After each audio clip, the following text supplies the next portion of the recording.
Hi అండి. నేనైతే evening టైంలోనైతే ఇలా ఆలుతోనైతే నేను స్నాక్స్ అయితే చేశానండి. సూపర్‌గా వచ్చాయండి. చాలా అంటే చాలా బాగున్నాయండి. అసలు ఎంత టేస్టీగా ఉన్నాయంటే, నేనసలు ఎంత టేస్టీగా వస్తాయని కూడా అనుకోలేదండి. అంత బాగున్నాయి. నిజం చెప్తున్నాను కదా! మీరు కూడా ట్రై చేయండి. చూడండి ఎంత క్రిస్పీగా ఉన్నాయో. సూపర్‌గా ఉన్నాయండి. చాలా అంటే చాలా బాగున్నాయి. మీరు కూడా ట్రై చేయండి. పదండి చూసేద్దాం. ఇలా 4 ఆలుగడ్డలనైతే తీసుకోండి. ఇలా పెద్ద సైజువయితే 4 ఆలుగడ్డలను తీసుకొనైతే ఇలా పుట్టు మొత్తం అయితే నీట్‌గానైతే మొత్తం తీసేసుకోవాలండి. ఇలా 4 కూడా నీట్‌గానైతే తీసేసుకోవాలి. ఇలా మొత్తం తీసుకుంటున్నాను చూడండి. ఇలా మొత్తం తీసుకున్న తర్వాత అయితే కట్ చేసుకోవాలండి దీన్నైతే. ఇలా చూడండి చిన్న పీసెస్ అయితే కట్ చేసుకుంటున్నాను. ఇలాగే అన్నీ అయితే పీసెస్ అయితే కట్ చేసేసుకోవాలండి. మొత్తం పీసెస్ అయితే ఇలా చిన్నగానైతే కట్ చేసుకోవాలి. అన్నిటినైతే కట్ చేసుకుంటున్నాను. అన్నీ కట్ అయిన తర్వాతనైతే దీంట్లోనైతే తగినన్ని వాటర్ వేసుకొని అయితే బాగా కడుక్కోవాలి. ఇలా కట్ చేసుకొని అన్నీ బాగా కడుక్కోవాలండి. ఇది కడుక్కొని అయితే పక్కన పెట్టుకొని అయితే స్టవ్ పైననైతే వాటర్ పెట్టుకోవాలి. ఇలా నీళ్ళు పెట్టి మరిగించుకోవాలండి. ఈ నీళ్ళు మరిగేటప్పుడు కొంచెం ఉప్పు వేసుకోవాలి దీంట్లోనే. దీంట్లో కొంచెం ఉప్పు వేసుకొని అయితే బాగా మరిగించుకోవాలి. అంత లోపలైతే నేనైతే ఎండుమిర్చి అయితే ఇలా కచ్చాపచ్చాగానైతే దంచుకుంటున్నానండి. మీ దగ్గర రెడ్ చిల్లీ ఫ్లేక్స్ ఉంటే వేసుకోండి. నా దగ్గర లేదు కాబట్టి ఇలా దంచుకుంటున్నాను. నీళ్ళైతే కొంచెం మరుగుతున్నాయి చూడండి. ఇంకా దీంట్లో కడిగి పెట్టుకున్న ఆలుగడ్డ మొత్తం వేసుకోవాలి దీంట్లోనే. ఇలా వేసుకొని అయితే బాగా ఉడికించుకోవాలి. ఇలా వేసేసుకోవాలండి. ఇలా వేసేసుకొని అయితే బాగా ఉడికించుకోవాలి.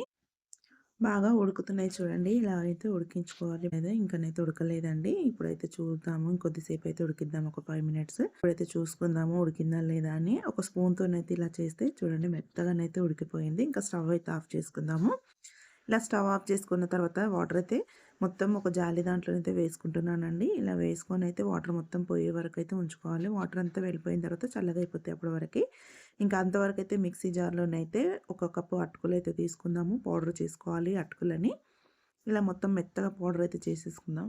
ఇలా అటుకులని మెత్తగా పౌడర్ చేసి అయితే పక్కన పెట్టుకోవాలి. ఇంకా ఆలు అయితే చల్లగా అయిపోయింది చూడండి. ఇంకా స్పూన్‌తోనైతే మెత్తగా ఇలా స్మాష్ చేసుకోవాలి. మెత్తగా మెదుపుకోవాలండి. ఆలు మొత్తం అయితే మెత్తని ఇలాగా చేసుకొని అయితే ఇంకా దాంట్లోనైతే ఒక్కొక్కటి అన్నీ వేసుకోవాలి.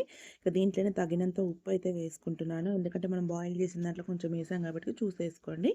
ఇంకా నేనైతే దంచి పెట్టుకున్నవైతే ఎండుమిర్చి కూడా వేసుకుంటున్నాను. ఒక 1 కప్పు అటుకుల పౌడర్ కూడా వేసుకుంటున్నాను. దీంట్లో నేను కొంచెం కొత్తిమీర కూడా వేసుకోవాలి. ఇలా వేసుకొని అయితే దీన్ని మొత్తం కలిపేసుకోవాలండి. ముద్దలాగానైతే కలుపుకోవాలి. ఇలా చూపిస్తున్న విధంగానైతే మొత్తం ముద్దలాగానైతే కలిపేసుకోండి. ఇలా కలుపుకున్న తర్వాత పక్కన పెట్టుకొని అయితే ఆయిల్ డీప్ ఫ్రైకి సరిపడా ఆయిల్ అయితే వేసుకోవాలి కడాయిలో. ఇలా వేసుకున్న తర్వాత ఇది చూడండి చపాతీ కర్రతోనైతే ఇలా చేసుకోవాలి. ఇలా చేసుకొని అయితే సైడ్స్ కట్ చేసుకొని అయితే ఇలా పీసెస్ లాగా మొత్తం కట్ చేసుకోవాలండి. ఇలా పీసెస్ లాగా కట్ చేసుకొని ఆయిల్ వేడవుతున్న ఆయిల్లోనైతే వేసుకోవాలి. ఆయిల్ అయితే చాలా వేడిగా ఉండాలి. ఆయిల్ అయితే వేడెక్కిపోయిందండి. ఇలా మెల్లగా నెమ్మదిగా 1 పీస్ తీసుకొని అయితే దీంట్లోనైతే వేసేసుకోవాలి.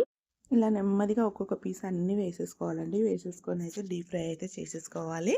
ఇంకా నేను తీసేటప్పుడైతే కొంచెం మర్చిపోయానండి. నేను ఎందుకంటే ఒక్కదాన్నే ఉండి వీడియో తీసుకోవాలంటే కొంచెం ఇబ్బందే కదండి. అందుకనైతే తీసేటప్పుడు మాత్రము మర్చిపోయాను. వీడియో తీయలేదు, ఆన్‌లో ఉందనుకున్నాను కానీ అదొక్క క్లిప్ మాత్రం మిస్ అయిందండి. ఇంకా అలాగే అన్నీ ఇలాగే చేసేసుకోవాలి. అన్నీ కట్ చేసేసుకోవాలి.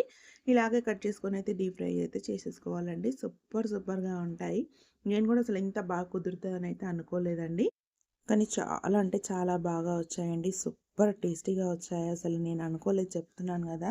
ఎంత బాగున్నాయంటే అంత బాగున్నాయి. మీరు కూడా ట్రై చేయండి. ట్రై చేసి ఎలా వచ్చిందో చెప్పండి. నచ్చితే మాత్రం తప్పకుండా లైక్ ఇవ్వండి. ఇలాగే సపోర్ట్ చేయండి. అసలు ఎంత టేస్టీగా ఉన్నాయంటే ఈవినింగ్ పిల్లలకు ఎవరైనా వచ్చినప్పుడు కూడా చూడండి ఎంత క్రిస్పీగా ఉన్నాయో. ఎవరైనా వచ్చినప్పుడు కూడా మనమైతే ఈజీగానైతే చేసి పెట్టొచ్చండి. కానీ ఉంటదండి ఏ వంట చేసినా కానీ శ్రమ అయితే తప్పదు. శ్రమ ఉంటేనే కదండీ ఏ టేస్ట్ అయినా మనం తినగలుగుతాము. అంత టేస్టీగానైతే ఉంది. శ్రమ తప్పదండి మనకు.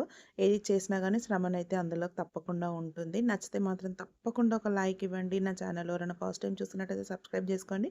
ఎలా వచ్చిందో నా కామెంట్ బాక్స్‌లో అయితే కామెంట్ చేయండి. Thanks for watching.